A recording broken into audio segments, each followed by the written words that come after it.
Og så tror jeg, at vi er på her. Goddag, og velkommen til fra hjemmekontoret den her gang, lige her inden sommerferien.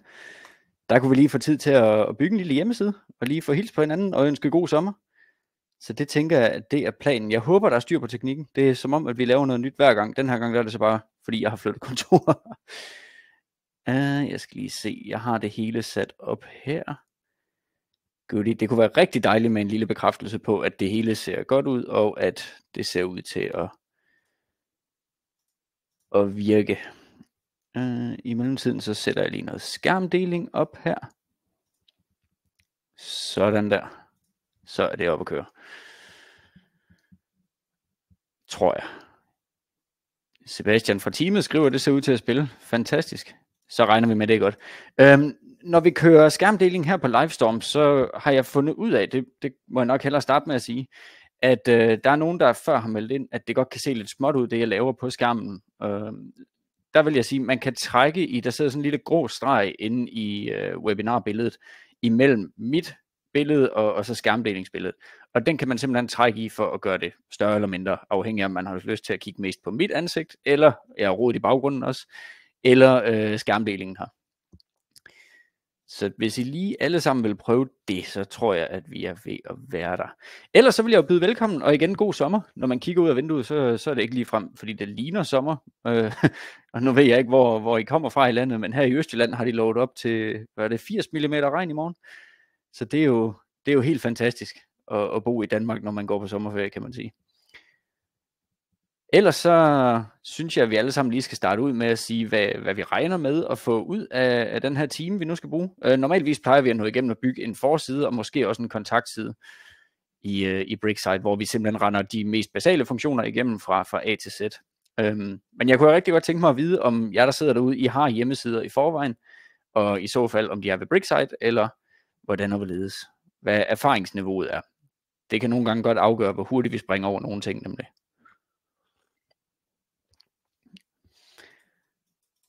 Og jeg kan se, at vi er en del tilmeldte, så jeg håber, at folk dukker op endnu, hvis de husker det. Men det må vi se, hvordan det kommer til at lykkes. Umiddelbart så kan jeg lige tage og prøve at gøre noget nyt her. Jeg fandt lige en funktion, der gør, at jeg kan dele. Jeg burde kunne gøre sådan her. Så skulle alle gerne få en lille knap med, hvor man kan deltage og være med, når vi kommer i gang. Den skulle gerne være poppet op på alle skærmen nu.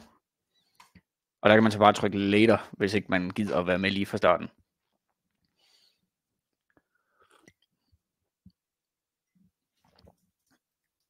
Og jeg kan se, der er et par stykker, der skriver, så vi venter lige med at gå i gang, før vi har fået budt velkommen.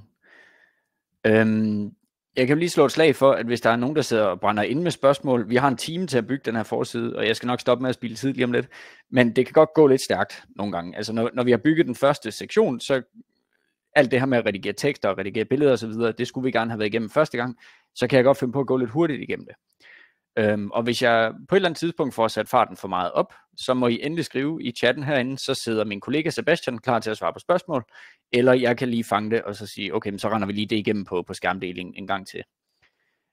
Hvis man er nødt til at smutte midt i webinaret, det kan være, at der lige pludselig kommer nogen ind ad døren, eller at man kommer i tanke om, at der egentlig var bedre ting at bruge sidste dag, inden syndfloden starter, så kommer webinaret også på mail som en optagelse bagefter, så man kan gå ind og finde det. Det vil altid være muligt. Yes, og Sebastian hilser. Men der kommer ikke nogen beskeder ind lige forløbet, kan jeg se, så skal vi ikke bare tage og gå i gang. Den knap, jeg lige delte her i webinaret, den tager der simpelthen ind i onboarding, som vi skal kigge på nu. Hvis ikke man lige fik trykket på knappen, så kan man bare gå ind på bricksite.io, og så trykke på start gratis, et af de steder, det står. Så kommer vi simpelthen herind, og jeg zoomer lige en smule, bare for at alle kan være med. Det første, man bliver mødt med, når man skal bygge en hjemmeside med Bricksite, det er simpelthen valget her, hvor vi kan vælge enten at bruge en af de færdigbyggede skabeloner, eller designe sin egen. Vælger man at designe sin egen, så allerede her bliver du taget igennem muligheder for at vælge dine yndlings skrifttyper, farver osv. Men jeg tror, i dag, der går vi simpelthen bare med en skabelon. Det er nemlig en ny mulighed, vi har lavet siden sidst, så det prøver vi. Så skal man bare give hjemmesiden et navn, og der kan vi jo tilpas vælge, hvad skal vi tage? Jeg har faktisk forberedt en lille brief her, vi kan arbejde lidt ud fra. Bare fordi så skal jeg ikke bruge for meget tid på at sidde og prøve at være kreativ her. Så vi har simpelthen lavet en fiktiv virksomhed, der hedder Nordic Innovations. Og man kan se inde i forhåndsvisningen af de her givne skabeloner, der står vores firmanavn faktisk allerede oppe i logoet. Så alt godt der. Og der kommer simpelthen nogle færdigbyggede skabeloner, som vores designer har siddet og lavet. Der er flere på vej her hen over sommeren. Der har vi nogle dygtige mennesker til at sidde og bygge lidt for os. Dygtigere end mig selv. Det skal I vide. Jeg er ikke webdesigner, men jeg har trods alt set, jeg tror snart lidt over 50.000 hjemmesider, siden jeg startede i Brickside for 7 år siden. Så jeg regner med, at vi kan finde ud af et eller andet, der ser godt ud. Men Nordic Innovations er sådan lidt en konsulentvirksomhed, så jeg tror faktisk, vi skal over i en konsulentskabelon, og den har vi jo egentlig her, kan man sige, den vi kalder Storm Consulting. Og hvis vi lige ruller ned af den, når man forhåndsviser, så kan vi se, at den ser egentlig meget clean ud. Der er lige lidt her, kan jeg se, vi skal have fikset med nogle skrifttyper, men det kan vi jo så passende gøre, mens vi bygger. Vi kan også lige tage og forhåndsvise den på tablet. Det gør man oppe i toppen af det vindue her, så kan vi se, hvordan det ser ud på en tablet eller en mobil. Det ser også knivskarpt ud. Brickside sørger selv for at rette alt indholdet til, så det bliver nedjusteret i en kolonne, når du besøger det på en mobiltelefon. Og lige sådan med menuen oppe i toppen her på siden, der når vi går ned i mobil, så laver vi automatisk sådan en burgermenu, som man kalder det, der folder sig ud. Og det ser jo knivskarpt ud, så det synes jeg sådan set bare, vi skal gøre. Det vi gør, det er, at vi trykker vælg skabelon. Og så skal den lige stå og tænke et øjeblik. Mens den tænker, så kommer vi herind, og der kommer lige nogle nyheder frem med, hvad der er sket siden sidst. Det er jo efterhånden ved at være 3 uger siden, jeg loggede ind på den konto her sidst. Og Bodil skriver, har en hjemmeside i farvejen, tror jeg nok. Jeg trækker mig, da det er umuligt at se på så lille et billede. Bodil, jeg startede med at sige, og den kan vi lige tage igen, hvis der sidder nogen, der tænker det samme. Man kan simpelthen gå ind og trække imellem. Der kommer sådan en streg imellem mit kamera og skærmdelingen. Der kan du simpelthen gå ind og trække skærmdelingen større, eller mit kamera større for den sags skyld. Det kan faktisk være, hvis jeg gør sådan her. Måske at... Jeg ved ikke, om det slår igennem for alle. At jeg lige har ændret mit layout. Men ellers så kan man simpelthen bare trække i den her streg imellem de to kameraer. Så kan man få det op i fuld størrelse. Anyhow, når vi får oprettet vores hjemmeside, så kommer der sådan en lille introduktion til, hvad vi kan gøre. Og den synes jeg simpelthen, vi skal prøve at angribe med det samme her. Så hjemmesider i Brickside er bygget op af det, vi kalder sektioner. Det er simpelthen sådan et indholdsområde. Der er nogle systemer, de kalder det striber, og andre kalder det blokke. I Brickside kalder vi det sektioner. Man kan tilføje nye sektioner ved at holde musen over dem, og så bare trykke på den her blå knap med tilføje sektion. Inde i sektionen, der ligger nogle elementer, såsom tekster og billeder osv., og dem kan man tilføje flere af ved at trykke på den her tilføje element-knap. Jeg kan godt lige prøve at zoome lidt mere, hvis det stadigvæk så lidt småt ud her. Sådan der. Og det var den selvfølgelig ikke så glad for her. Jeg zoomede, mens den var klar. Men ellers så kan vi lige tage og angribe den her med, når man skal redigere et element i Brickside, så har vi simpelthen forsøgt, eller ikke forsøgt, vi har faktisk gjort det, sådan så man skal egentlig bare klikke på det, man gerne vil redigere, og så får man mulighederne på elementet. Så der er ikke noget med, man skal ind i kode, eller skjult menuer, eller noget i den dur. Man kan simpelthen sidde direkte på lærredet, så at sige, og skrive sine tekster. Ude i siden, der har vi en menu, hvor man har adgang til sine sider på hjemmesiden, hvor man også kan trække rundt i dem for at ændre rækkefølgen i menuen. Vi har typografi, det er her, du justerer alle dine skrifttyper på hjemmesiden. Farver, ændrer du alle dine farver på hjemmesiden. Og knapper, det er simpelthen stylingen af de knapper, du har på hjemmesiden. Så har vi sideindstillinger. Nu går jeg lige ind i ham her igen. Lad os se. Der. Så har vi sideindstillinger. Det er simpelthen indstillingerne, der relaterer sig til den side, du er på lige nu. Og hjemmesideindstillingen, det er de globale indstillinger for hele hjemmesiden. Og så er der sprog. Det er egentlig bare sproget inde i redigeringsprogrammet. Så hvis du foretrækker at se tingene på engelsk, så har vi også den mulighed. Godt. Ændringer i Brickside bliver gemt helt automatisk. Så når du sidder og redigerer en tekst, så bliver det gemt automatisk. Du skal ikke tænke på at gemme en klade osv. Hvis du er nået dertil, hvor du har udgivet din hjemmeside, så skal du ikke være bange for, at de ting, du sidder og laver, de bliver synlige for dine besøgende med det samme. De gemmes simpelthen bare i redigeringsprogrammet, og så skal du selv trykke på udgive-knappen, når du er klar til at få det live. Så har vi fortryd og gentag. Hvis man nu kommer til at lave noget, som man ikke helt ønskede at fortsætte med, så kan man bruge knapperne herop til enten at fortryde eller gentage en handling. Og så har vi fået din hjemmeside online. Det var det, jeg lige sagde. Man skal trykke på udgive-knappen, så ryger hjemmesiden på nettet med de ændringer, man har lavet. Så er der hjælp og vejledning, som vi skriver her. Der kan du simpelthen kontakte vores support, som sidder klar alle ugens 7 dage. Eller du kan finde vejledninger til langt de fleste funktioner i systemet. Mange af dem er vi også begyndt at få video på, så det håber vi, det kommer til at kunne gøre det lidt lettere. Ja, og som sagt, så kan man altid finde introduktionen ved at klikke på knappen hernede igen. Godt, så langt så godt. Og jeg kan se, at vi har noget skrifttype. Det var det, vi snakkede om, der lige skulle justeres ind her. Sådan der. Og der kan vi allerede gå i gang med at vise her, hvad der sker. Når man klikker på et element, så kan du redigere det. Og jeg kan se, at den her skabelon har lige et par små fejl, hvor der er nogle overskrifter, der ikke er sat rigtigt. Så dem retter vi lige efter webinaret. Men bortset fra det, hvis vi gerne vil lave om i vores overskrift, så klikker vi på den, og så kan vi faktisk gå i gang med at skrive allerede nu. Så det vi gør, det er, at vi skriver velkommen til Nordic Innovations. Godt, og jeg har egentlig forberedt lidt, at jeg kunne godt tænke mig en mere blålig farve, når det kommer til vores primære farve. Jeg synes, den her røde, den spiller ikke helt med det, jeg havde forestillet mig. Så det jeg gør til at starte på, det er, at jeg går ind i farver herude i siden, hvor jeg har mulighed for at justere det, der hedder en primær farve, det der vi primært bruger på hjemmesiden, sjovt nok.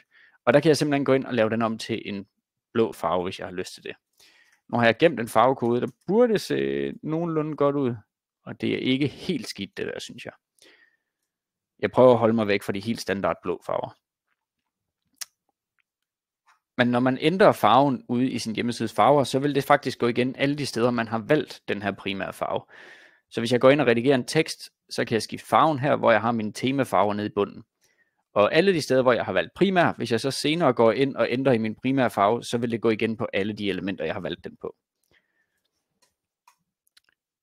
Godt. Og som jeg sagde til at starte på, hvis jeg er lidt for hurtig til at rende over en funktion, eller der er noget, man tænker, det må du gerne lige vise igen, så skriv det endelig i chatten, så skal vi nok genbesøge det. Så klarer vi simpelthen den. Yes. Så det næste, jeg godt kunne tænke mig, det var måske at tilføje en ekstra tekst i den sektion her, eller måske faktisk nogle sociale ikoner, så man kan gå videre til virksomhedens sociale medier. Det kunne godt være, det var bedre. Så går vi ind i tilføje element, som ligger her, og der har vi et element, der hedder sociale ikoner. Man kan jo eventuelt lige tage og kigge på de elementer, vi har. Der er nogle teksttyper, der er noget overskrift og brødtekst, og så har vi det, man kalder accordions, eller fold ud tekster, som vi kalder dem i systemet. Så har vi knapper, der er din primære og sekundære knap, nogle forskellige medier, det er her, man indsætter videoer, billeder osv. Og så øvrige, det er de lidt mere måske avancerede eller ugrupperbare elementer, vi har. Så som custom kode og blogindlæg osv. Vi ledte efter nogle sociale ikoner, så det tror jeg, vi starter med. Og de bliver jo indsat her, sat ud til venstre og oppe i toppen. Så det skal vi have lavet om på. Jeg vil gerne have, at de står i midten og under min overskrift. Så det vi gør, det er, at vi klikker på elementet og siger redigere. Og så kommer der muligheden, hvor jeg kan sidde og indsætte alle mine sociale links her. Og når jeg indsætter et link, så vil den automatisk finde ud af, hvad for en type link der er.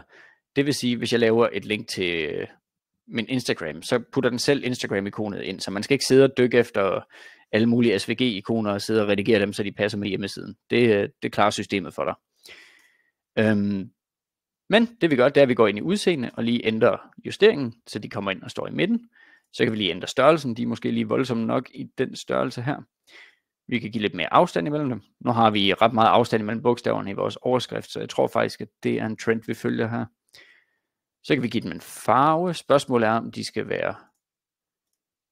Jeg tror, de skal have samme farve som vores primære farve her. Så vi gør dem små, og så med den farve her. Og så er det egentlig godt nok. Normalvis vil jeg jo sidde og lave de her links, men vi bruger bare eksemplet lige nu. Så for at flytte den ned under overskriften, der er det så nemt, at man simpelthen bare skal trække i den. Og det der så er nu, det er, at de står meget tæt på overskriften. Der kunne vi godt lige bruge noget afstand. Så jeg går igen ind og redigerer mine sociale ikoner. Og så under avanceret, der kan jeg gå ind og sætte margen. Og det er simpelthen en pixelmæssig værdi med afstand til top, bund, venstre og højre. Og der kan man se margen og padding som hen af samme indstilling. Margen er den udvendige afstand, og padding er den indvendige afstand. Som udgangspunkt, når det kommer til afstande imellem elementer, så vil jeg anbefale, at man bare holder sig til at bruge margen. Så vi går ind og lige giver den 20, det var måske for lidt, vi kan prøve med 30, sådan der. Så fik vi noget afstand op til næste element. Godt. Så har vi jo faktisk allerede noget, der ser sådan nogenlunde ud efterhånden. Jeg sidder måske og synes, at det kunne være godt med et baggrundsbillede i sektionen. Der ved jeg ikke, hvordan I har det med den slags, men det synes jeg, vi skal prøve. Så, nu var jeg lige ved at springe alt for hurtigt videre igen. Når jeg klikker på en sektion, så trykker jeg på redigere sektion, og der får jeg alle indstillingerne mulige her. Man kan for eksempel ændre justeringen af indholdet deri. Vi kan gå ind og ændre bredden af indholdet i den her sektion. Og så har vi selvfølgelig margen og padding osv. Inde i eller avanceret, der har vi også responsivitet. Det vil sige, hvis du bygger en sektion, du ikke synes ser særlig godt ud på mobil, så kan du gå ind og skjule den på de enheder, eller du kan vælge at skjule den på computer. Og på den måde kan du for eksempel bygge en separat sektion, der bliver vist, når du ser den på computer eller på mobiler. Det er ret smart at kunne. Det vi gerne vil, det er at gå ind i udseende. Og der har vi også nogle indstillinger. Vi har nogle baggrundsfarver, noget skygge på indholdet, nogle animationer. Det vi ledte efter, det var et baggrundsbillede, så vi laver baggrundstypen om til billede og går ind og klikker på vælg billede. Og så kommer systemet faktisk med en masse forskellige færdige klare billeder, som bliver leveret af den service, der hedder Unsplash. Unsplash er et online bibliotek af mere end 5 millioner, tror jeg, billeder, man kan bruge kvitterfrit på sin hjemmeside. Har man lyst til at læse noget mere om Unsplash, så kan man klikke på deres logo her, eller klikke på den kunstner, fotograf, kald det hvad du vil, der har taget billedet via linket herinde. Men der har man simpelthen mulighed for at gå ind og søge efter gratis billeder, hvor vi siger, jeg kan faktisk godt lide det her med nordlyset, så egentlig, men vi søger bare for lige at, så vi skriver Nordic Lights, nej, hvad hedder det, Northern Lights, ikke? Sådan der kommer en masse. Der kan vi simpelthen se en masse billeder med nordlys, og jeg synes faktisk, det fungerer meget godt til det, vi sigter efter her. Jeg leder efter noget i en lidt mørkere og lidt over i det blålige, så det kan vi jo lige prøve at kigge på. Jeg synes faktisk, den her med isen i baggrunden, det ser egentlig ret godt ud. Godt. Og måden man sætter det ind på, det er simpelthen bare ved at klikke på det, så skulle det blive indsat. Man slipper for alt det her med at hive billedet ned, skulle downloade det fra en anden service og uploade det her, og måske lige sørge for at komprimere det osv. Når man bruger Unsplash billeder i Brickside, så er de allerede optimeret. Der skal man ikke tænke over noget. Ligesådan, hvis man har lyst til at uploade sit eget, så klikker vi igen på skift billede, og så her, der er en knap med upload dit eget. Og når man uploader sit eget billede, så laver vi automatisk en optimeret version af det, der fungerer godt på hjemmesider. Så man skal ikke tænke igen på at optimere det og komprimere det, inden man uploader det, som man skal i nogle andre systemer. Godt. Og igen, jeg slår lige et slag for, at hvis der er nogen, der brænder ind med spørgsmål, eller synes jeg er lidt hurtigt til at rende over en funktion, så skriv i chatten, så tager vi og indgriber det med det samme. Ellers så har jeg bare tænkt mig at fortsætte faktisk. Det jeg bemærker her, når vi har bygget den første sektion, det er, at nu falder vores overskrift og vores ikoner, det falder utrolig meget i et med baggrunden. Og det var der en grund til. Det er med fuld overlæg, jeg har valgt at gøre det sådan. Vi kan gøre et par ting. Det vi kan gøre, det er for eksempel at lave et overlay på sektionen. Der kan man gå ind og vælge en farve og sætte en gennemsigtighed på den. Så får vi lige et overlay der. Jeg synes måske ikke, at det her det spiller så godt igen. Og der er måske også nogen, der vil være enige med mig i. Jeg synes ikke, jeg kan få det til at se godt ud med et overlay. Så det jeg gør, det er, at jeg går ind og laver en kasse, mit indhold kan være i på min forside. Og det er stadigvæk under udseende inde i sektionsindstillinger, hvor vi ruller ned. Og så her under indhold, der kan vi give det en baggrundsfarve. Og allerede nu, hvor vi gør det, så kan vi se, at det ser faktisk allerede bedre ud end før. I hvert fald bedre ud end det med OLED, vi havde gang i. Så giver vi den lige en lille smule transparens, så man stadig kan se billedet bagved. Godt. Men kassen, den omslutter indholdet utroligt tæt. Så det vi gør, det er, at vi går ind i avanceret. Og nu kan jeg så vise, hvad padding gør. Nede under indhold i avanceret, der har vi noget, der hedder indholdspadding. Og der kan vi så gå ind og sige, at vi gerne vil have 50 pixels i top og bund. Og måske 50 pixels til venstre og til højre. Så får vi sådan en fin kasse her, der omkranser vores indhold. Godt. Så er vi så langt. Allerede nu synes jeg faktisk, at vi er på vej til at have noget, der ser nogenlunde fornuftigt ud i vores, det man kalder hero-sektion. Det er den første sektion, der bliver vist på hjemmesiden. Jeg kunne måske godt tænke mig at give menuen lidt kærlighed heroppe. Og nu er vi jo i gang med noget med et flot og prangende baggrundsbillede her. Så jeg kunne godt tænke mig at prøve at gå ind i headeren, hvor når man klikker i menuen, så kan man klikke på redigere header. Så får man de her indstillinger. Så går vi ind og laver den vandret i retningen, og så giver vi den type, der hedder dynamisk. Og en dynamisk menu, det er egentlig bare en menu, der først får en baggrundsfarve, når man begynder at scrolle på hjemmesiden. Så indtil da, der ligger den og transparent, og så kan man først se den, når man begynder at rulle ned. Det kan give et ret fedt udtryk. Forhåndsvis fik vi aldrig snakket om, men det er egentlig bare, når man klikker på den, så forsvinder alle redigeringsværktøjerne, og så kan man se den, som den ser ud, når en besøgende kommer ind på den. Og der er et par ting, jeg bider mærke i her. For det første, så kan man se den her røde farve nedenunder hero-sektionen. Det er jeg ikke så interesseret i. Jeg vil gerne have, den fylder hele mit skærmbillede, når jeg besøger den. Så vi skal have gjort den her sektion lidt højere. Går vi ind og gør det, så kan man se, man klikker på sektionen, og så dukker der sådan et ikon op med 2 pile på. Og det kan vi simpelthen trække i for at justere sektionens højde.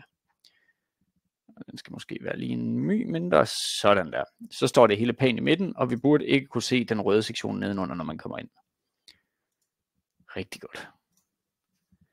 Så skal vi have gjort noget mere ved menuen heroppe. Lige pt. Der har vi jo en lidt uheldig situation, hvor man ikke kan se vores logo og vores CTA-knap, som det hedder. Jeg kunne måske godt tænke mig at gøre, så det var lyse elementer. Og så når man rullede, så fik menuen en mørk baggrundsfarve, så man stadig kunne se de lyse elementer her. Så det vi gør, det er, at vi går ind i, vi starter med logoet, der går vi ind i vores typografi, og finder den, der hedder logotekst. Hvis jeg kunne se, det er den allerøverste. Det er klart, jeg ikke kan se den. Og der har vi nogle forskellige indstillinger til den her logotekst. Vi starter ud med simpelthen lige at give den. De her 2 lys og mørk tekst, de forsvinder inden for den næste måned, og så bliver det noget nemmere at bare klikke på elementet og vælge, om det skal være lys eller mørk tekst, og hvordan det er. Men for nu, der sætter man den lige til den samme, så det giver det bedste resultat. Og så bare for god ordens skyld, der går jeg lige ind og sætter en linjehøjde, og så videre. Godt. Så har vi faktisk en pæn hvid overskrift heroppe nu. På samme måde, så skal vi have lavet vores CTA-knap om heroppe i menuen. Og der kunne jeg måske godt tænke mig at lave noget, hvor vi siger custom. Og når jeg klikker på et element her, så det er altid bare at klikke på elementet, og så sige redigere. Så får du indstillingerne for det element. Vi har nogle forskellige muligheder på knapper, hvor lige i menuen, der kan vi vælge at skjule den, hvis ikke man har lyst til, at den skal sidde der. Så kan vi give den en ny tekst. Jeg tænker, kontakt giver mening. Og så kan vi vælge, hvad for en type link knappen skal have. Om det skal være til en side på hjemmesiden, eller en ekstern URL på en anden hjemmeside, eller noget i den dur. Det jeg sigter efter, det er, at den her knap, den skal gerne opføre sig lidt anderledes end alle de andre knapper på min hjemmeside. Så jeg går ind i udseende og vælger den stil, der hedder custom. Og så får jeg alle mine knapindstillinger her. Og det kan godt virke lidt skræmmende. Der er mange indstillinger at forholde sig til her. Men umiddelbart så laver vi bare en hvid baggrundsfarve med vores lys tekstfarve. Og så gør vi sådan der, så den ser mørk ud i teksten. Og det giver egentlig et ret fedt udtryk, synes jeg. Hvis jeg selv skal sige det. Igen sætter vi lige en linjehøjde, hvis ikke det er klaret. Jeg kan se, at der er nogle ting, der lige skal pilles ved på den skabelon, vi er gang i her. Goodie. Inden under knap tilstand, der kan man så gå ind i hover og justere, hvis den skal have en anden baggrundsfarve, når man hopper over knappen. Det ser faktisk allerede rigtig godt ud, det vi er gang i her, synes jeg. Så det fortsætter vi egentlig bare med. Godt. Når vi så begynder at rulle med den dynamiske menu her, så får den stadigvæk en lys baggrundsfarve, hvilket gør, at man ikke kan læse vores logo. Så det starter vi, og det laver vi også lige om igen ved at klikke på menuen, og så sige redigere header. Og inde under udseende, der kan vi så lave baggrundsfarven på den her menu om. Og den laver vi lige om til den, vi har, der hedder mørk tekst. Måske endda faktisk primær. Ser godt ud. Yes, sådan der. Så har vi noget skygge, man kan sætte til, hvis man har lyst. Det tror jeg ikke, vi får brug for i den her ombæring. Godt. Så langt, så godt. Det går stærkt lige nu. Eller det vil sige, at vi har fået bygget en sektion og en menu, men det kommer til at gå hurtigere lige om lidt, når vi skal bygge nogle flere sektioner. Så igen, stop mig endelig. Undskyld, og spørg endelig ind, hvis der er det mindste, jeg kan uddybe.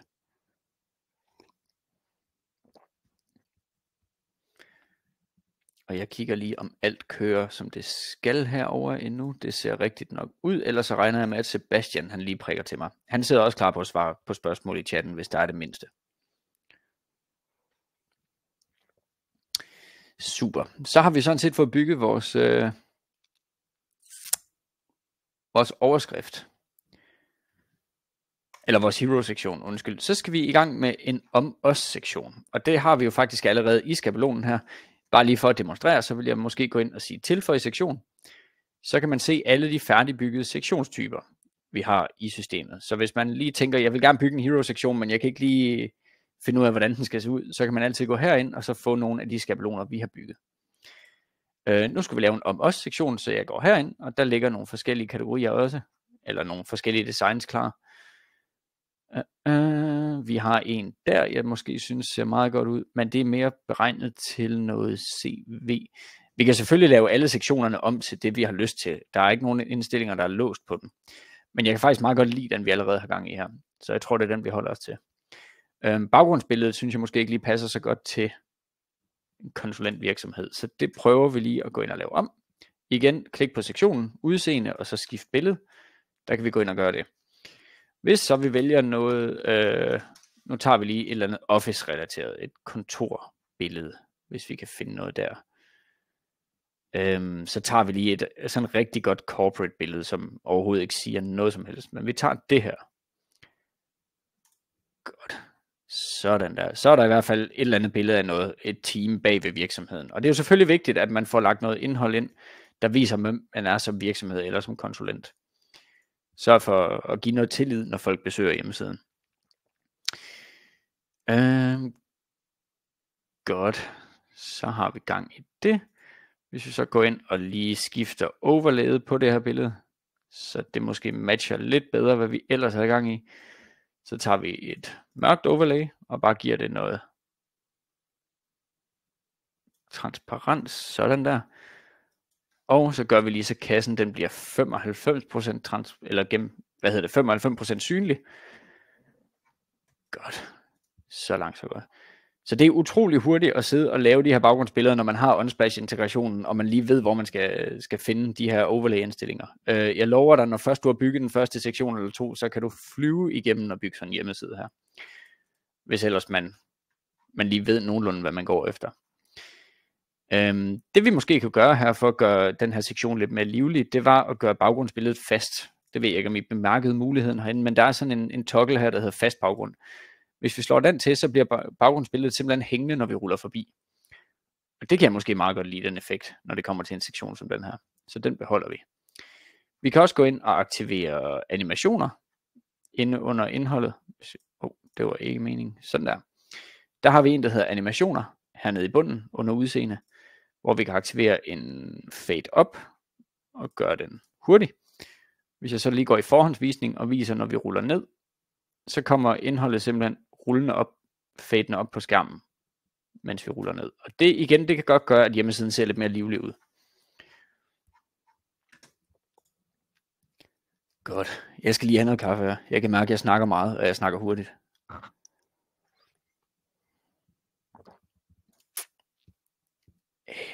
Igen, endelig giv ud, hvis der kommer den mindste tvivl omkring de ting, vi laver her. Godt. Jeg synes egentlig, at teksten her i, den fungerer sådan set ret godt, som den er nu. Men jeg har alligevel forberedt en lille tekst, som jeg lige skal se, om jeg kan finde. Den kommer her. Vi kan lige starte med at sætte overskriften ind, og det er igen ved at bare sige tilføj element, og så indsætter vi en overskrift. Det er en overskrift 2, det er ligesom det skal være. Når man kommer til SEO, så giver det rigtig god mening at tænke over de overskrifter, man bruger. De skal have et hierarki, hvor der skal være en overskrift 1 på en side, og så derunder så bruger du overskrift 2 til alt. Godt. Det vi gør, det er, at vi lige centrerer den, så vi tager lige og klikker her, og så lægger den derind, og så kalder vi den egentlig bare om Nordic. Nej, vi skriver egentlig bare om os. Sådan der. Det ser godt ud. Og som sagt, så har vi forberedt vi har snydt lidt hjemmefra og skrevet en lille tekst der. Og jeg har også vores mission. Det er jo så moderne at have sådan en tekst på sin hjemmeside. Så kan vi lige gøre den fed. Sådan der. Nej, jeg tror faktisk bare, vi fjerner den. Sådan. Så langt, så godt. Så har vi en om os sektion på hjemmesiden. Og det er igen en god idé at gøre, både for at Google ligesom forstår, hvem man er som hjemmeside, men også for at den besøgende, der kommer ind på hjemmesiden, fordi Nordic Innovations siger måske ikke så meget om, hvad vi laver. Så om os, der forklarer vi lige hurtigt, hvad vi laver, hvorfor vi er dygtige til det, og hvorfor det er os, du skal kontakte, i stedet for vores konkurrenter. Yes. Vores services, generationsskifte, virksomhedsfusioner og finansielle strategier, ja, det fungerer da egentlig meget godt. Men igen vil jeg lige slå et slag for, at vi har nogle færdigbyggede sektionsskabeloner, man kan gå ind og vælge. Herunder har vi en kategori, der hedder ydelser, som vi faktisk er ved at få fikset nogle nye designs hertil. Men jeg kunne måske godt tænke mig bare lige at sætte sådan en ind. Vi har hjulpet disse brands, simpelthen sådan en logo-sektion, hvor man kan give noget tryghed ved at sige, at vi har altså arbejdet med nogle ret store virksomheder her, vi ved, hvad vi laver. Det kan være en god adskiller imellem sådan et par sektioner. Godt, og jeg kigger lige. Der er ikke kommet beskeder ind, så vi flyver bare videre igen. Goodie. Den her services-sektion synes jeg egentlig fungerer meget godt. Den behøver vi ikke gøre så meget med. Det man kunne gøre, det var, at man kunne så gå ind og lave en underside til hver af de her services, og det vil klart være min anbefaling, at man går ind og laver en side til for eksempel generationsskifter, eller forskellige typer massageterapi, eller hvad man laver i sin virksomhed. Simpelthen gå ind og lave en underside, og så markere teksten her, og så linke det til den given side. Så brugeren ligesom har mulighed for at klikke sig ind og lære mere om det, de egentlig, altså hvis det nu kun er virksomhedsfusioner, jeg er interesseret i her, så kunne det være rart, at jeg bare lige kan klikke mig ind og læse mere om virksomhedsfusioner. Godt. Så hernede, der har vi en sektion, der måske ikke spiller særlig godt med den røde farve og den nye primære farve, vi har valgt. Så det jeg gør, det er, at jeg sletter den sektion. Når jeg klikker på den, så kan man slette den. Man kan også kopiere den eller flytte den op og ned. Så sletter vi den, og vi sletter den her referencer. Der har vi jo lige sat den anden ind, kan man sige. Og så går vi ind og tilføjer en knapsektion. Det tror jeg godt kunne fungere. Hvor vi simpelthen går ind og bare lige laver sådan en lille cheeky. Den fungerede måske ikke helt. Vi prøver lige igen. Vi tager simpelthen den her. Og så skriver vi, er du klar til at løfte din virksomhed? Igen sådan en lille, det må gerne være lidt flabet tekst, hvor vi går ind og lige fanger brugernes opmærksomhed, hvis de er faldet i søvn, mens de har siddet og læst alt vores indhold. Så er det en god idé lige at have sådan en. Er du klar til at løfte din virksomhed, eller et eller andet meget kortfattet, hvor det er nemt at finde ud af, hvad man skal næste. Så skriver vi, kontakt os i dag herinde. Godt. Så er vi lige den stykke længere. Her der har vi en om os sektion, den har vi lige bygget en gang. Og så kommer der en kontaktsektion nede i bunden, den vil jeg egentlig gerne tage en af vores skabeloner af i stedet. Så jeg sletter den og trykker tilføj sektion. Og der har vi nogle færdigbygget med kontaktformularer også. Hvor vi har et par forskellige. Der skal vi måske bare have en helt plain kontaktformular her. Så den indsætter vi. Vi kan så lige give sektionen en anden baggrundsfarve, hvis vi har lyst til det. Der. Sådan der. Det begynder at ligne noget, det her. Det kan sagtens være, der sidder en designer inde i webinaret nu og tænker, at det er fuldstændig åndssvagt, det jeg har gang i. Og i så fald må du meget gerne sige til. Jeg er altid klar på at lære nyt, når det kommer til design. Men ellers så fortsætter vi sådan set bare her. Den her overskrift kalder vi lige send en besked. Skriv til os, så svarer vi hurtigst muligt. Godt. Og når vi så har sådan en kontaktformular i systemet her, så kan man gå ind og redigere den. Og der er også igen en del indstillinger, men den vigtigste, det er nok den her, der hedder modtager e-mail. Det er simpelthen den mailadresse, du modtager indsendelser fra formularen på. Så vi går ind og skriver, nu skriver vi webinar@bricksite.com. Og der kan I altid skrive til, hvis I har spørgsmål, så får jeg faktisk mailen, og så kan vi hjælpe jer videre derfra. Vi kan også vælge, hvad for en besked, der skal vises, efter man har indsendt formularen, og vi kan lige vælge, hvordan den skulle justeres, hvis vi havde mere plads at gøre med. Godt. Så under felter inde i formularindstillingerne, det er så der, den måske går hen og bliver lidt sjov, hvor vi kan ændre, hvad vi skriver her. Så vi kan kalde det øverste felt for navn, og så kan vi lave placeholderen, som det hedder, om til indtast dit navn. Og så kan vi vælge, om det skal være required, altså skal det være påkrævet, at feltet bliver udfyldt, før man kan indsende formularen. Og der har vi nogle forskellige. Der er navn, e-mailadresse, besked, og der har vi nogle forskellige felttyper her. Vi har tekst, det er det, vi bruger til navn. E-mail bruger vi til e-mail. Phone, den tjekker, om det er et gyldigt telefonnummer, der bliver indtastet. Så har vi text area, det er det, vi bruger til beskeden her, hvor du får et lidt højere tekstfelt til at skrive flere linjer i. Så har vi radio, det er en knap, hvor du kan lave flere muligheder, og så bare vælge en af dem. Og så har vi checkbox, det er også, hvor du har flere muligheder, men der kan du vælge flere. Og så har vi en select, som er en drop-down menu, hvor du kan folde en menu ud og vælge nogle elementer deri. Yes. Umiddelbart tror jeg måske, vi har sprunget en sektion over her imellem de her to. Jeg kunne godt tænke mig at få det, vi kalder en FAQ-sektion ind. Og der kan jeg nemlig lige få vist, siden sidste webinar har vi introduceret det her fold ud tekst element, eller accordion, hvis man er mere inde i de termer. Så inde i sektionerne, der går vi ind og tilføjer en FAQ-sektion, og der dukker de simpelthen op hernede af. Jeg tror, vi tager den her med blyanten ved siden af, bare for at sprede, eller for at give lidt variation i det, vi laver. Og der kan man simpelthen gå ind og lave de her elementer, der foldes ud, når en besøgende kommer ind på hjemmesiden. Der kan man se, hvordan det ser ud her. Sådan der. Det er altid godt at have sådan en.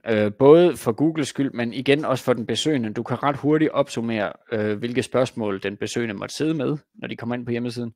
Og så lige bare lige slå tvivlen ned, hvis de sidder og har tvivl omkring det, du laver.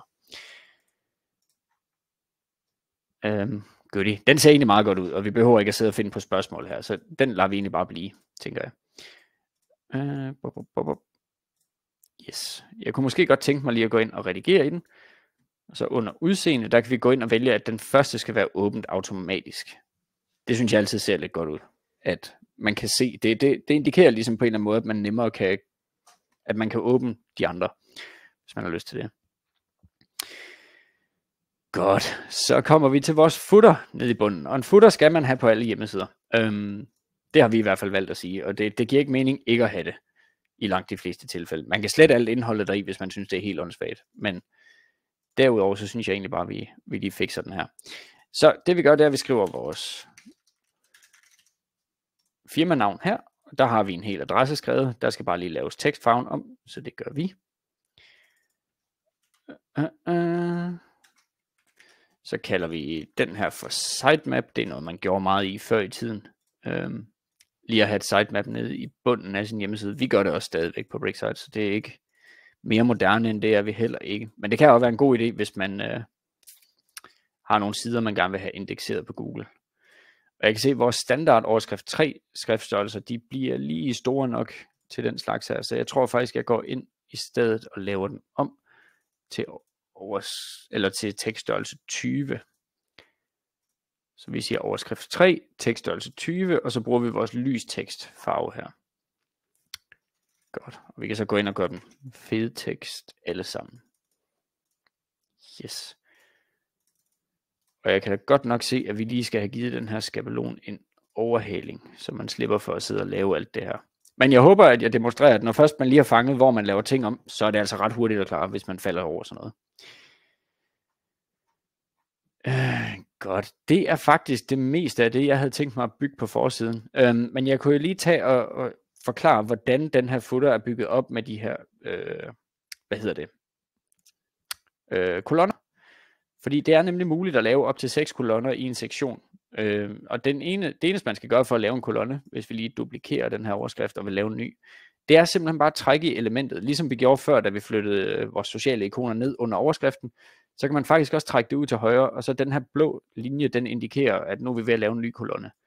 Så når jeg slipper den, så dukker der en kolonne op der, hvor vi så kan gøre det samme. Vi kan bare sætte flere menupunkter ind.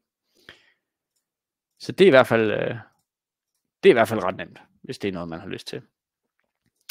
Vi kan så gå ind lige og justere i det, vi kalder rækkejusteringen.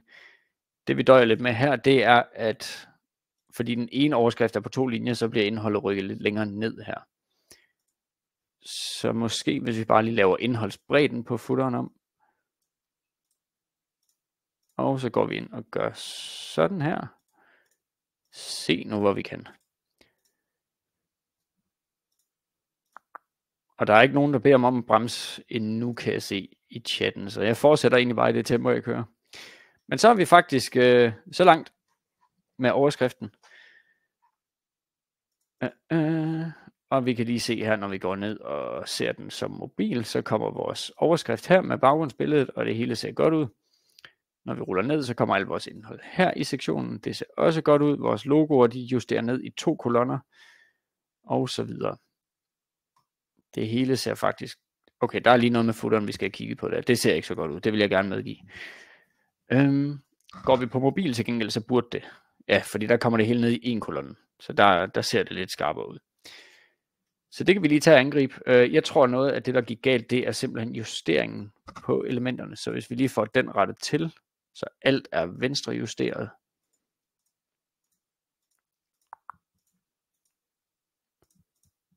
Og fuld bredde.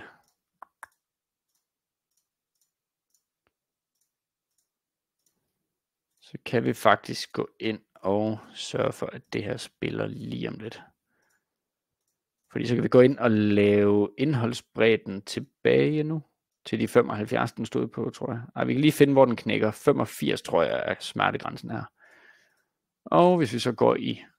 Ja, nu står det i hvert fald lidt mere gittervisningslignende. Sådan der. Det var faktisk vores forside. Det vi så skal gøre nu, det er, at vi skal have en side, som vores kontaktknapper, de kan linke ind til. Der vil det jo give mening at lave en kontaktside.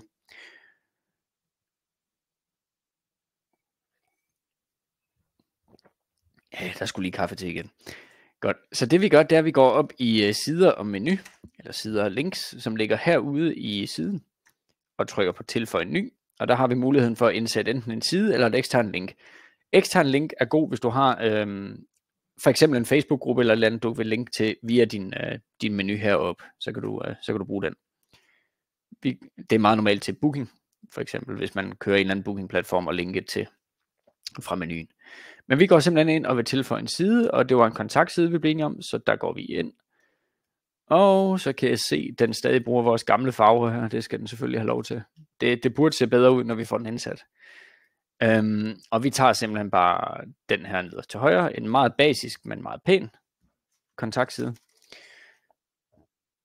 Og den skal have en titel. Det bliver kontakt os. Og nu skal jeg nok lige forklare, hvorfor vi har så mange muligheder herinde. Grunden til, at vi har en separat titel og titel i menu, det er simpelthen, at hvis man lægger mærke til, så står der anbefalet 70. Den skal så lige laves om til 60 nu her. Men der står simpelthen, at vi anbefaler 70 karakterer i sidetitelens længde. Og det er på grund af, hvis man går på Google og for eksempel søger på Bricksite. Så kan jeg vise her. Den titel, du sætter, det er den, der vil blive brugt på Google. Og beskrivelsen, der kommer længere nede, det er den, der står under sidens titel, når man finder hjemmesiden på Google. Så det vi skal, det er, at vi skal have lavet en titel, der er de her 60-70 karakterer. Så vi i stedet for kontakt også, så kalder vi den kontakt Nordic. Også for et uforpligtende tilbud. Og så skriver vi bare lige Nordic Innovations. Så er vi omkring de 60 karakterer, som Google anbefaler i dag. Det der så er, det er, når man får oprettet den her side, så er det et utroligt langt sidenavn at have i sin menu. Så derfor har vi et ekstra felt til, hvad den skal hedde, når den bliver vist i menuen.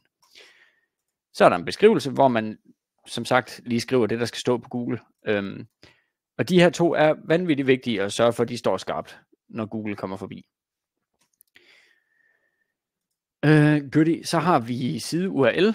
Den bliver automatisk genereret ud fra titlen. Det er måske ikke så pæn en URL, så jeg vil måske i stedet gå ind og bare kalde den /kontakt. Så har vi canonical URL. Den skal man slet ikke tænke over, hvis ikke man ved, hvad det er. Der står en lille beskrivelse her. Det er kun, når man kommer sådan ret dybt ned i SEO. Man skal forholde sig til det. Så har vi billedet til sociale medier. Den er ret væsentlig at have. Hvis der er nogen af jer, der er vant til at dele links på Facebook, eller via Messenger, eller Slack for den sags skyld, så kan man se, at ofte så hiver den lige et skærmbillede af hjemmesiden, eller tager et billede fra hjemmesiden, og viser sammen med faktisk titel og beskrivelse. Her der har du mulighed for at gå ind og styre, hvad for et billede den skal tage. Hvis ikke man uploader et her, så vil Facebook for eksempel selv prøve at finde billedet på siden. Og det er ikke altid det er lige hensigtsmæssigt, det den finder der. Så under adgang og synlighed, der har vi nogle forskellige muligheder. Vi kan skjule siden fra menu, vi kan skjule den fra søgemaskiner, eller vi kan gøre den offline. Og gøre siden offline, det er en ny mulighed, der er kommet siden sidste webinar. Den er kommet ind for 3 uger siden, tror jeg. Og den er rigtig god, hvis du har en enkelt side, du tænker, den er kun relevant, mens min forening har generalforsamling, eller et eller andet den du. Så kan man så gå ind og gøre den offline bagefter, og aktivere den igen, når der er generalforsamling igen næste år. Eller hvordan man nu har lyst til at gøre det. I og med at vi allerede har en kontaktknap oppe i menuen, så skjuler vi faktisk siden fra menu, men det venter jeg lige med, så vi kan se, hvordan det virker. Så egentlig så starter vi bare med at oprette den. Og tada, siger vi så. Så kommer der konfetti. Så er siden faktisk oprettet her. Og man kan se, mens den har lys baggrundsfarve, så ser det jo egentlig godt ud. Men i det øjeblik, vi får en mørk baggrundsfarve på menuen, når vi begynder at rulle, så forsvinder den. Så det vi gør igen, det er typografi og menulinks, og der kan vi lige gå ind og lave den om til at have lys tekst, ligesom vores logo har. Det ser selvfølgelig ikke særlig godt ud på en lys baggrund her, så jeg tror vi laver den her sektion om til at have en lidt mørkere. Måske vi faktisk bare kan nøjes med at lave en lidt mørkere version af vores nuværende. Sådan der. Så skulle der stadig være nogenlunde gode kontrastforhold her. Yes. Det ser godt ud. Man skal sørge for, at tekst er læseligt ved at lave kontrast. Det er meget vigtigt, også i Googles øjne i dag. Det er en standard, der hedder VKAK. Hvis ikke man overholder den, så kan Google godt straffe en i deres søgeresultater. Så sørg for, at tekst er læsbar, og det har nogle farver, der giver mening. Godt. Nu har vi faktisk en kontaktside. Som sagt, så synes jeg måske ikke, det giver mening at have oppe i menuen her, når vi har en knap til at til at linke derind. Så det vi gør igen, det er, at vi går ind i sideindstillinger herude i menuen til venstre. Og under adgang og synlighed, der har vi skjul fra menu. Den slår vi til og siger gem, så forsvinder den fra menuen. Og så vil den så stå under skjulte sider herude nu. Goodie. Så langt så godt. Det vi så skal sørge for, det er vores kontaktknap øverst til højre her. Den linker ind til den. Og det gør vi ved at klikke på den og sige redigere. Og så kan vi vælge linket. Det skal være til en intern side. Og her kan vi så vælge den, der hedder kontakt os for et uforpligtende tilbud, Nordic Innovations. Godt. Så hvis vi går i forhåndsvisning nu, så burde vi kunne klikke på logoet. Det tager os til forsiden, og kontaktknappen tager os ind til kontaktsiden. Så det er jo faktisk lige nøjagtigt, som vi gerne vil have det. Så tror jeg faktisk bare nærmest, vi mangler at dykke ned i hjemmesideindstillinger, og så er vi egentlig ved at være i mål. Så kan vi prøve at få den udgivet og se, hvordan det ser ud. Når man opretter en hjemmeside med Bricksite, så har man 14 dages gratis prøveperiode, hvor det er 100% frit at udgive sin side. Så man har i bund og grund 2 uger, hvor man kan sidde og bygge sin hjemmeside og dele den med venner, familie, kollegaer, chefen, hvem der nu skal godkende den, før man egentlig beslutter sig for, om man har lyst til at betale for det og køre videre. Efter de 14 dage er gået, der vil man stadig kunne bygge videre i al den tid, man har brug for, men der vil det ikke længere være muligt at udgive hjemmesiden. Godt, så det vi gør nu, det er, at vi går ind i hjemmesideindstillinger ude til venstre, hvor vi kan se vores hjemmesides navn. Så har vi adressen, den skal vi lige have sat, inden vi kan udgive. Så det starter vi simpelthen med. Vi kalder den Nordic Innovations. Så får den nemlig adressen, når vi udgiver nordic-innovations.brick.site, som står her. Så har vi sproget på hjemmesiden, der har vi valgt dansk. Vi kan så sætte et fav-icon. Det er det ikon, der bliver vist heroppe i browserens faneblad. Der kan man se det, hvis vi havde sådan et. Så har vi igen skjul for søgemaskiner. Hvis man nu bygger en hel hjemmeside, man tænker, den skal ikke dukke op på Google, så kan man gå ind og aktivere det her. Så har vi SEO og Analytics. Bricksite Analytics er som standard aktiveret på alle Bricksite hjemmesider. Man kan så gå ind og slå det fra her, hvis man ikke har brug for det, eller ikke har lyst til det. Bricksite Analytics er et rigtig godt alternativ til de, der bare gerne vil have lidt basale besøgsstatistikker på hjemmesiden. Og fordelen ved at bruge Bricksite Analytics over Google Analytics for eksempel, det er, at vi er 100% cookie-fri. Så det vil sige, at man skal ikke tænke på at have et cookie-banner på sin hjemmeside, hvis man bruger det. Det er meget privatlivsfokuseret. Vi skjuler eller anonymiserer IP-adresser, så de ikke bliver lagret. Så alt, hvad der kan klassificeres som persondata, det er holdt ude af det system. Så det er en god mulighed for bare lige at se, hvor mange der har besøgt ens hjemmeside, og hvilke sider på hjemmesiden de besøger, og hvor længe de bliver der. Men har man lyst til at køre med noget Facebook Pixel eller Google Analytics, så kan man også gøre det herinde. Robots.txt, den har de fleste ikke brug for, men den er der, hvis man ved, hvad det er, og man har brug for den. Godt. Så er der indsæt kode. Ofte når man sidder og får udgivet sin hjemmeside og skal i gang med for eksempel at integrere en pop-up platform eller et newsletter system eller et eller andet på sin hjemmeside, så får man et script, der skal sættes ind i hjemmesidens header, body eller footer, og det er så herinde, man gør det. Og så har vi firmainformation. Når man indsætter dem, især e-mail, adresse og telefonnummer, når man indsætter dem, så fremover, når du indsætter formularer eller kort, eller hvad man gør, så vil den bruge de værdier, du har sat herinde. Super. Jeg glemte fuldstændig at trykke gennem, da vi satte den her, så det gør vi lige nu. nordicinnovations.break.site, og så siger vi gem. Yes, så er den gemt. Så er vi faktisk klar til at få den udgivet. Så det jeg gør, det er, at jeg trykker på udgive oppe til højre. Jeg kan igen lige prøve at zoome lidt. Der er en udgive-knap heroppe, som vi trykker på. Og så står den lige og spinner lidt. Den skal lige snakke med nogle andre systemer. Sådan der, så er den oppe at køre. Så det vil sige, at du slipper simpelthen også for at skulle tænke på webhotel og DNS-opsætning og så videre. Der er tit og ofte, hvor man er nødt til at lege sig ind på et webhotel, og så selv sætte noget Apache eller et eller andet webserver op. Alt det der, synes vi overhovedet ikke skal være nødvendigt for en simpel hjemmeside. Så det klarer vores systemer i baggrunden, når du trykker på udgive. Og hvis vi klikker på linket, så kan vi se, at den faktisk er oppe at køre her. Så spiller hjemmesiden derinde nu. Og jeg kan jo lige tage og sende linket herinde i chatten. Der dukker den simpelthen op. Hvis ikke jeg tager meget fejl. Jeg ved ikke lige, hvorfor der kom noget der stod 0. Det er faktisk ikke. Man skal klikke på linket, og ikke der, hvor der står home inde i Livestorm-chatten her. Anyhow, så ser det faktisk ud til at virke nu.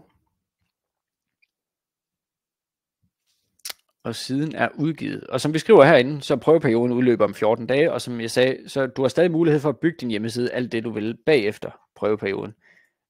Den kan bare ikke længere udgives, og den vil forsvinde fra internettet efter 14 dage.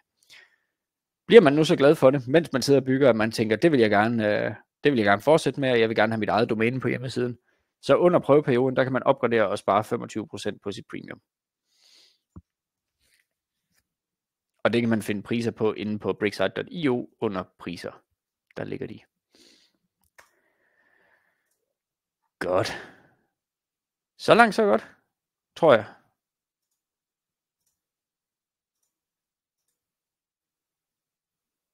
Jeg tror altså, der er et eller andet. Jeg tror, vi skal have slettet den skabelon her, fordi jeg kan se, at den har nulstillet min primære farve igen. Vi havde nogle underlige issues, og det finder man nogle gange ud, når man sidder og bygger. Men jeg håber trods alt, at det, jeg har lavet her, det giver mening.